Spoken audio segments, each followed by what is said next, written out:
Background. Here it is, 2022, and Champ Games is back with yet another amazing Atari 2600 port. Remember them? Champ Games was well known in the 90s for their amazing ports of popular arcade classic video games such as Donkey Kong, Pac-Man, Miss Pac-Man, Galaga, and Centipede, to name a few. Even back then, they would add their own Champ mode options to every game, adding extra levels, options, new graphics, and sound effects. I remember how incredible it was for the first time to be able to play arcade games on my PC thanks to them. This was well before MAME became popular. Now, many years later, Champ Games is back, making Atari 2600 console games. This time they are covering the 1982 Williams classic video game, Robotron 2084. Arcade Robotron had sold over 19,000 units back in the 80s, and was innovative at the time in that you had to use 2 joysticks to control the action, with 8-way movement, and it was one of the first arcade units to include a graphics coprocessor. The year is 2084. You are living in a world where the robots have taken over and started a revolt against the humans. Champ Games' port of Robotron is titled Robot War 2684. In it, you control a genetically modified human being with superpowers. The aim is to defeat wave after wave of robots, rescuing surviving humans, and earn as many points as possible. The manual expounds. Inspired by their never-ending quest for progress, in 2684, man perfects the Robotrons, a robot species so advanced that man is inferior to his own creation. Guided by their infallible logic, the Robotrons conclude, the human race is inefficient and therefore must be destroyed. War is declared. You are the last hope of mankind. Due to a genetic engineering error, you possess superhuman powers. Your mission is to stop the Robotrons and save the last human family. Good luck. Game description.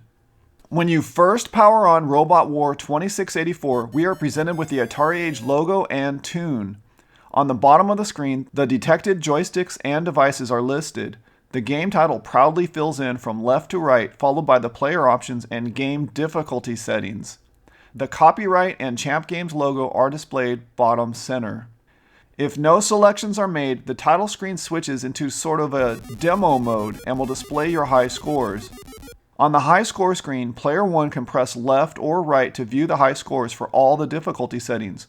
Pressing up or down on the joystick will toggle between the various demo mode screens. If nothing is pressed, an amazing demo plays explaining what this game is all about and depicting all the enemies you will face and their corresponding point values.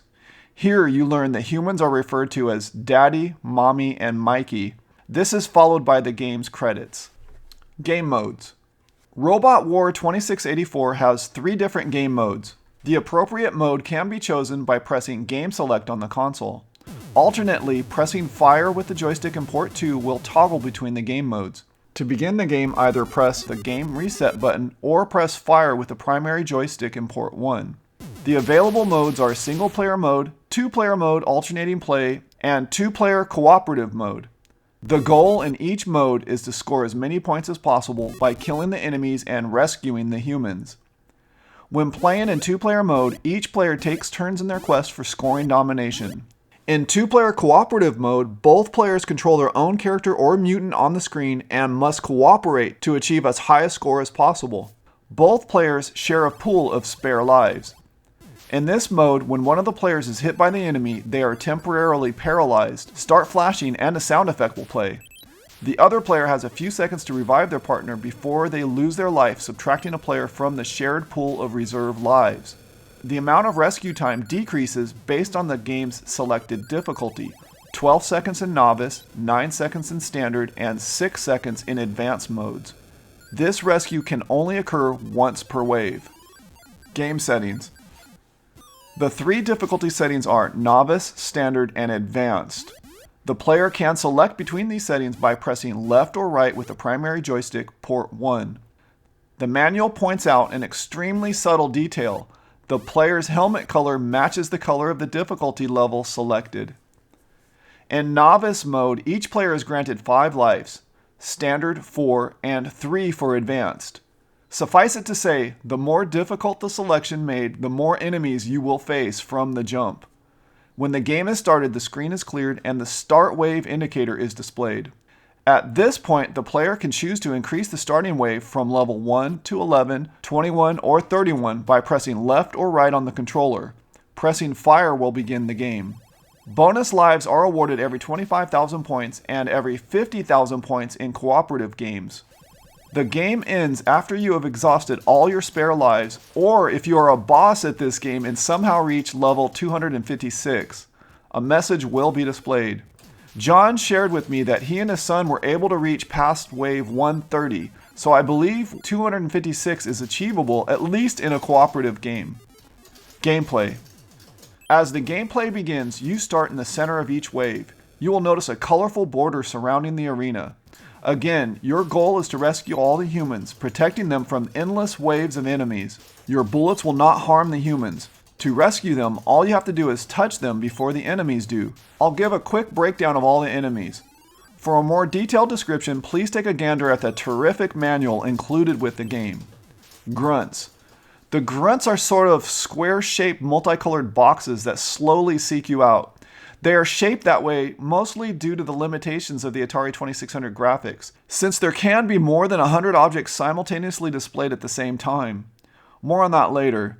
Here you are forced to use your imagination to think of them as enemies with arms and legs. Hulks. The Hulks are the green, indestructible annoyances. They primarily go after the humans you are trying to protect. They were originally inspired by the Incredible Hulk and by Evil Otto from Berserk. Although they cannot be destroyed, your fire will temporarily push them back a bit. Enforcers. The enforcers float around, hunt you down, and can fire what the manual calls deadly sparks at you. Sparks. The sparks will travel in your direction, and when they hit a wall, they will then slide down the wall before disappearing. Spheroids. The spheroids move all around the screen and can spawn new enforcers. They shapeshift as they move, sort of resembling bouncing balls. Tanks.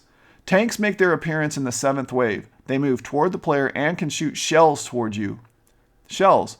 The shells are shaped like balls. They are also reflective, bouncing off the walls, the only projectiles in the game with this property. Quarks. The quarks bounce around the screen moving randomly. They must be destroyed quickly, otherwise they can spawn more tank enemies. Brains. The brains search out surviving humans and can reprogram or convert them into progs, projectiles. The brains make their appearance every 5 waves. They will periodically fire what are referred to as cruise missiles. Progs. Progs are humans converted into weapons by the brains. They move quickly in a straight line toward the player. Cruise missile.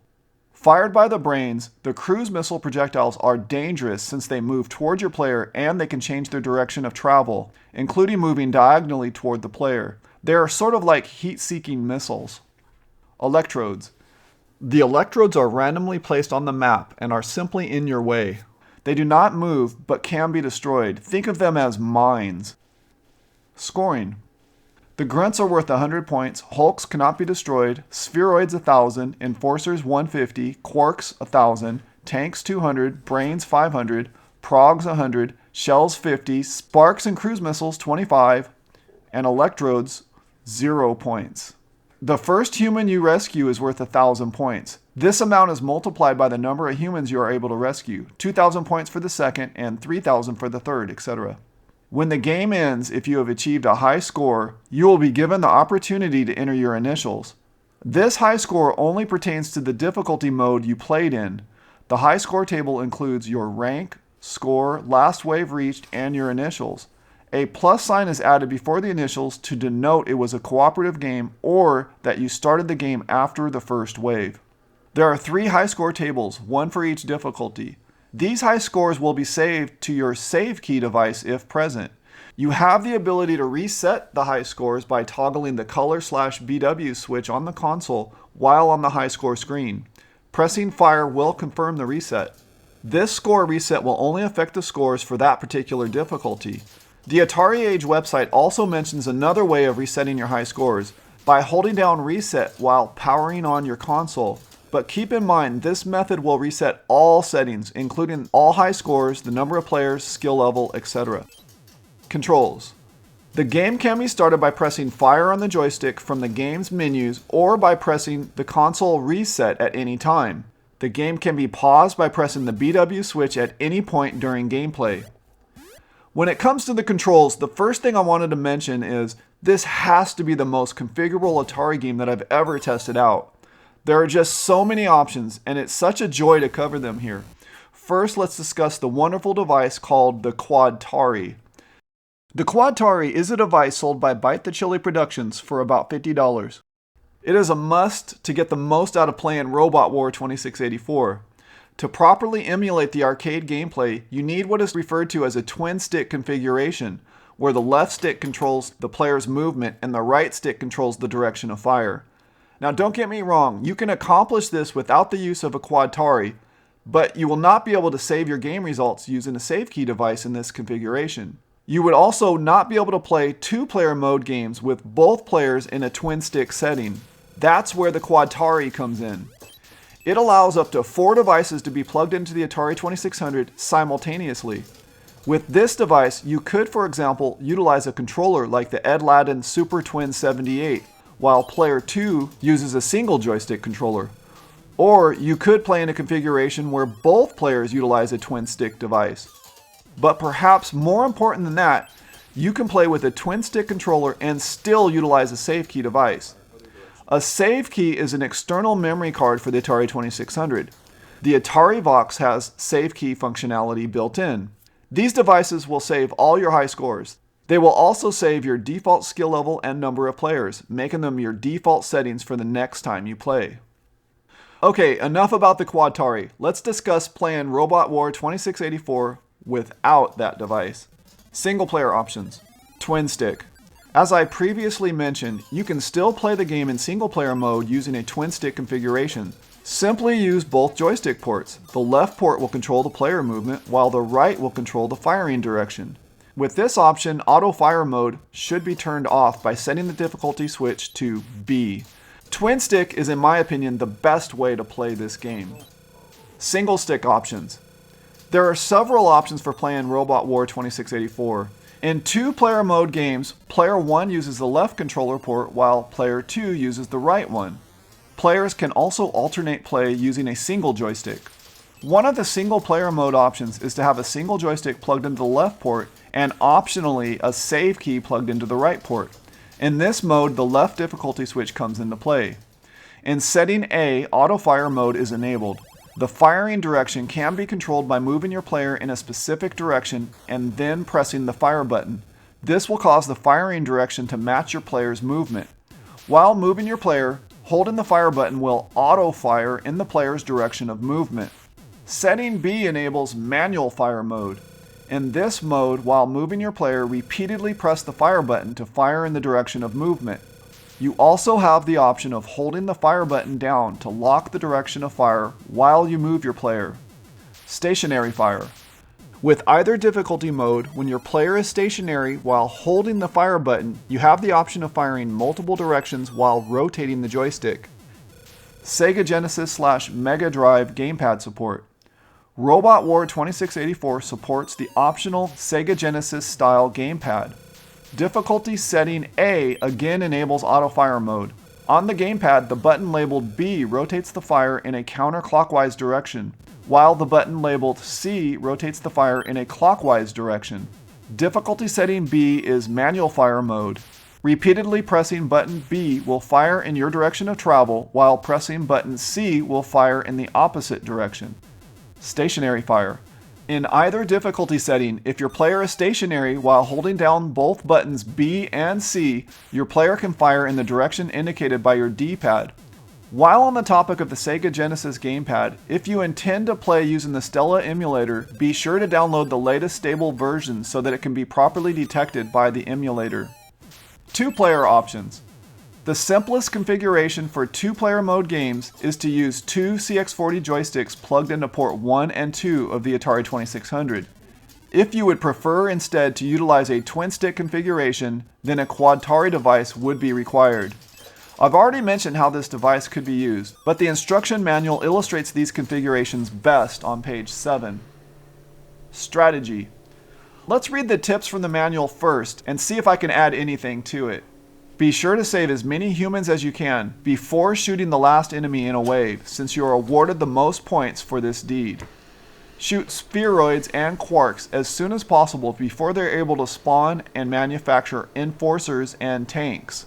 Spheroids will retreat to a corner before attack. This is your chance to blast them before they can gather their bearings. Blast hulks with your laser gun to push them backwards or alter their paths to save a human for future rescue. On some brain levels, 5, 25, 45, etc., there is one Mikey humanoid. The brains will not pursue any other humans as long as Mikey is kept alive, so protect him as long as you can. If you shoot a brain while they are in the middle of programming a human, that human will be set free, novice and standard skill only. Be careful not to shoot the human though. In later levels, it is easy to get surrounded by the grunts as they grow in number. Plan out your escape route at the beginning of the wave while the enemies are spawning. If enforcers are spawned, avoid the deadly sparks that they launch towards your mutant. The sparks tend to travel along the borders, so avoid them if possible. If tank Robotrons are manufactured, shoot them quickly before they are able to fire a volley of the bouncing tank shells. Wow, those are some really great gameplay tips. The only thing I would add is before you even start playing, be sure to prepare the proper joystick configuration. The one you're most comfortable with. My preferred setup is the twin stick mode. I feel like I have the best chance when I can independently move and fire at the same time. In my experience at the beginning of levels, especially the later levels, it seems easier to blast your way to the top or bottom, then work your way left and right. Difficulty settings / ramp-ups. I asked John Champeau, the game's designer and programmer, about the specific difficulty ramp-ups as you progress through the waves.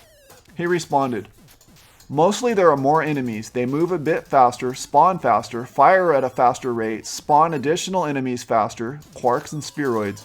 On advanced, the number of enemies for each wave, 1 through 40, match the arcade. On standard, there are 75% as many enemies, and on novice, there are 50% as many to start. For waves 41 through 60, standard gets 100% of the number of enemies, same as advanced, and novice bumps up to 75%. For waves 61 and beyond, all skill levels will have the same amount of enemies, 100%. However, the difficulty level for novice and standard top off before advanced, so they are always a little bit easier, rate of fire, spawning, enemy speed, etc. One thing I would add is the longer you take to complete a wave, you will notice the grunts, for example, will ramp up their aggressiveness. They will start moving faster toward you. So there is a sense of urgency to complete each wave as soon as possible. Graphics.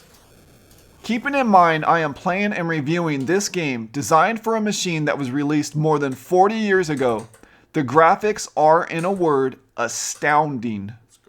The sheer number of objects that are displayed on the screen, relatively flicker-free, is unheard of for an Atari 2600 game. Combine that with the fact that many of the objects are also animated, it's just really impressive. The humans have walking animations, the spheroids have a bouncy animation, as do the quarks. The enforcers materialize and animated to their form. Then they shoot animated sparks towards you. The brain's head cycles colors. Their progs appear to be animated. Even if it's an illusion, their color is also shimmering. Speaking of shimmering, the electrodes also shimmer. The hulks have a walking animation and their bodies change with their direction of travel. The tanks' stomachs are animated. Even with all these animations happening on the screen, every time you destroy an object, there's an explosion animation.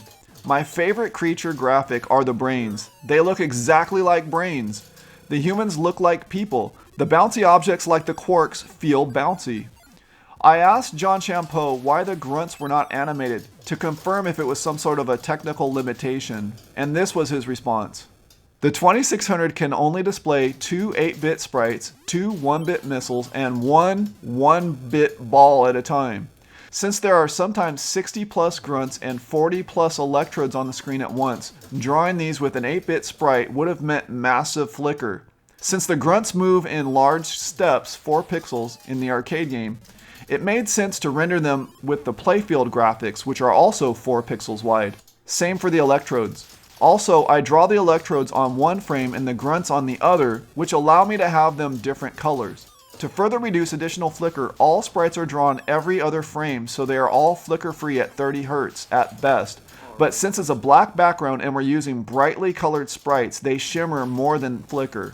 We also draw diagonal missiles with the ball sprite and some of the enemies, the bullets from the tanks for example. Finally, your horizontal shots are drawn with the playfield. This is why the game can run with over 100 enemies on the screen at once, including grunts, electrodes, enemies, your man, all missiles, etc. without much flicker.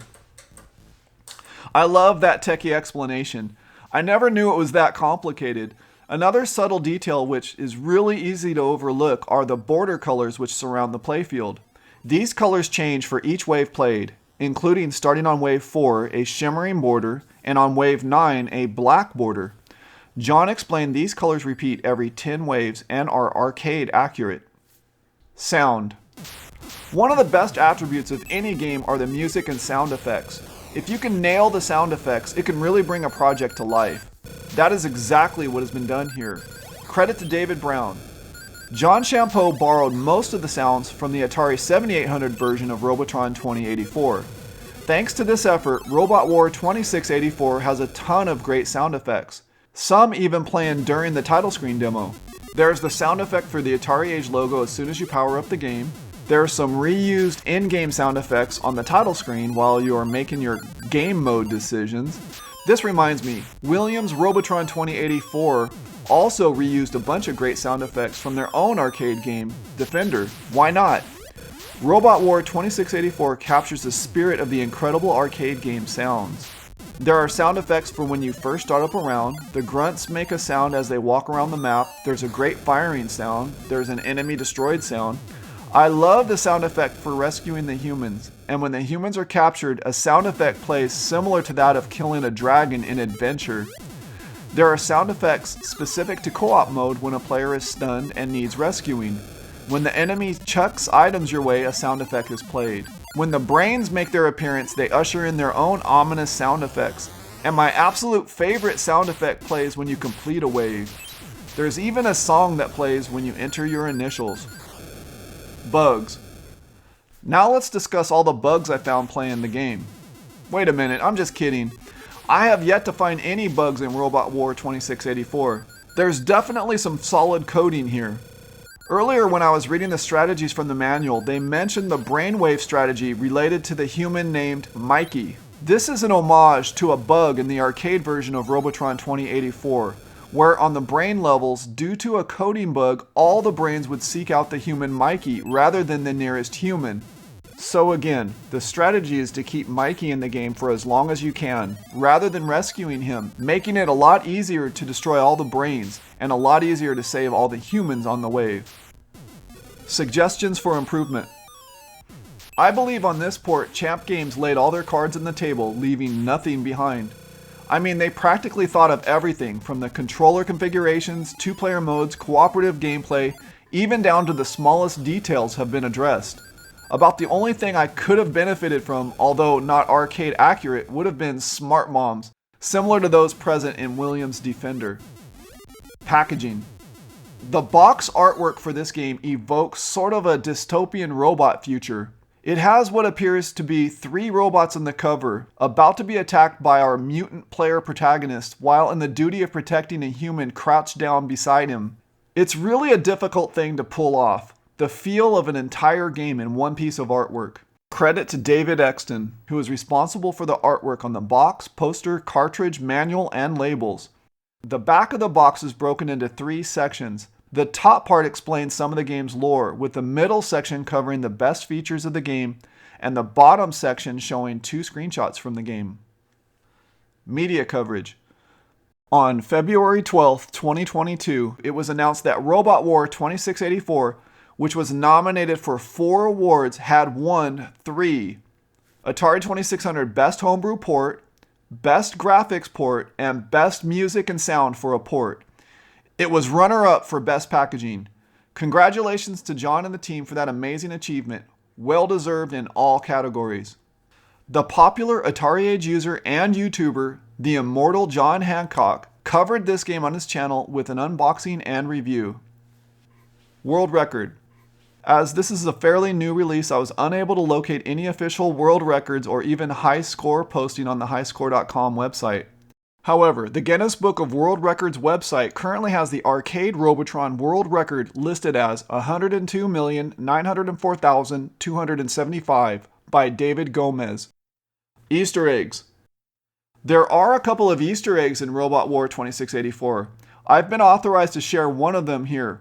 While on the title screen, when the instructions start to play, the sound can be muted by toggling the black and white switch on the console. This selection will be remembered if a save key device is present. Conclusion. With Robot War 2684, John Champeau of Champ Games has again done what most thought was impossible to do. A terrific port of Robotron 2084 for the Atari 2600. They managed to pull off the same incredible feat with Scramble back in 2017, so this should not come as a surprise. With Champ Games, nothing is impossible. The game captures the look, feel, and playability of arcade Robotron 2084. In addition to the amazing graphics, gameplay, and sound effects, this game supports several modern devices such as the Atarivox Savekey, twin stick controllers, Sega Genesis gamepad, the QuadTari, and it uses a special 32K melody-enhanced cartridge board.